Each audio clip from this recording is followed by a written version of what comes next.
Halo, assalamualaikum warahmatullahi wabarakatuh. Selamat siang, pemirsa sekalian. Selamat datang di channel Agus Susanto. Channelnya orang pertanian. Jadi kita akan menggali beberapa aspek pertanian atau inspirasi pertanian.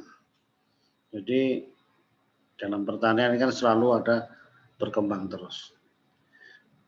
Jadi kali ini yang akan kita bahas adalah padi apung, menanam padi di daerah yang agak rawa atau berair, kayak gitu. Dan ini merupakan tentunya inovasi yang selama ini menjadi kendala bisa dimanfaatkan semaksimal mungkin. Jadi pemirsa, ini saya baca di kabartani.com. Nah, di YouTube saya lihat ada teknik apung atau menanam padi apung atau menggunakan rakit. Jadi rakit-rakit dari bambu, kemudian diikat, dikasih media, nah, nanti kemudian dilakukan pemeliharaan. Jadi kita lihat di kabartani.com itu disebutkan bahwa kejadian ini padi apung ini berada di Desa Ciganeng di Pangandaran. Di Pangandaran itu dia di Jawa Barat. Jadi sejarahnya memang di daerah ini itu selalu tergenang atau kebanjiran. Jadi hampir lebih dari 2/3 daerahnya itu kena banjir terus gitu. Dan ini bagaimana mengatasi ini yang sangat luas seperti danau gitu. Dan ini ada kalau nggak salah ya LSM yang mendampinginya untuk memanfaatkan menjadi tanaman padi apung. Jadi ini merupakan suatu inovasi yang tentunya luar biasa. Suatu bencana menjadi peluang ya, dengan teknologi yang ada. Karena padi ini kan pada suatu tertentu kan ditanam waktu macet-macet dan nanti harus digenangi juga kadang nggak apa-apa tanaman padi. Bahkan sering untuk mina padi. Jadi sekarang kita bahas mengenai padi apung itu bagaimana tekniknya gitu. Jadi tekniknya menggunakan rakit dari bambu yang bisa terapung. Jadi ukurannya bisa dibikin kalau yang saya baca ini 2 kali 5 meter. Jadi dibikin rakit-rakitnya disusun, kemudian prinsipnya ada bisa mengapung di dalam air itu tadi.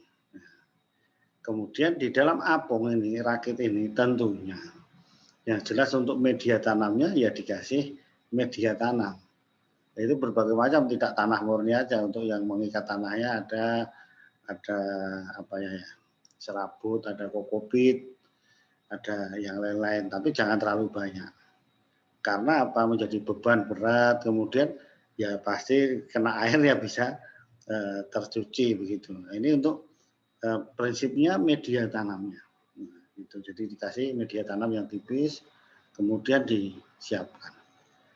Dan ini karena biar tidak lari ke sono kemari ada ikatnya itu yang panjang, yang sebelahnya yang panjangnya ini supaya tidak lari ke sana kemari. Nah, itu. Kemudian tentunya apa kendala-kendalanya gitu dan masalahnya. Nah, ini pasti pertanyaan pertama ini, Pak, bagaimana mupuknya kan begitu ya. Ya, ini kalau dipupuk di situ juga sulit mupuknya ya kan hilang gitu. Nah, ini ya setelah saya baca-baca untuk mengatasi tersebut menggunakan teknik pemupukan yang lewat daun, artinya pupuk daun. pupuk itu kan tidak harus lewat sistem perakaran naik ke atas, tapi dengan sistem pupuk cair, pupuk yang lewat daun juga bisa. Ini cara mengatasinya dengan itu. Makanya yang penting semua unsur kebutuhan pokok dari tanaman padi itu bisa terpenuhi. Jadi untuk masalah pemupukannya kira-kira sudah terjawab. Jadi kendala yang lain apa? Biasanya itu ada gelombang ke sana kemari, itu kalau tidak bagus rakitnya ya itu lepas talinya, itu menjadi rusak rakitnya. Itu yang kendala-kendala utama pemupukan maupun goyang-goyangannya dari gelombang dari air itu sendiri. Itu yang mengenai masalah rakitnya. Kemudian masalah lain apa? Ternyata juga ada hama penyakitnya, ada gitu yang pernah terjadi. Hamanya ya burung pasti bisa terbang ya kan, burung pipit makan padinya, ini burung pipit makan padinya.